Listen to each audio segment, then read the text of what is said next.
السلام عليكم. يا عمو، ايه ده؟ في ايه اللي جابك يا اخويا انت وهو؟ عيب ما تقولهمش كده، عيب عيب. يلا ايه ماما دي يا بابا؟ مش عارف يا ابني. ايوه يا بابا، خش يا عمو انت وهو.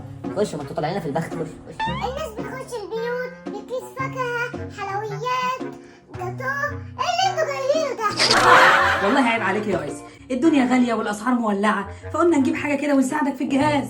قول لي بقى ايه مميزات اللي انت جايبها لنا دي الجي دي؟ قول لنا كده. اهم ميزه فيه ما بيتكسرش يا عم.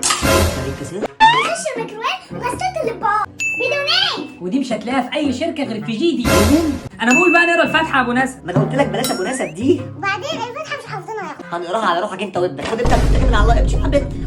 خلاص يا عم، احنا ناخد الطقم بتاعنا ونمشي. لا يا حبيبي، دخول الحمام ازاي يخرج؟ قوم يا ابني انت هو، خد ابوك وامشي، اقسم بالله جيب المسدس. احنا كده فاضل لنا ايه في الجهاز بتاعي؟ فاضل لي سجاده يا بابا. السجاد بس.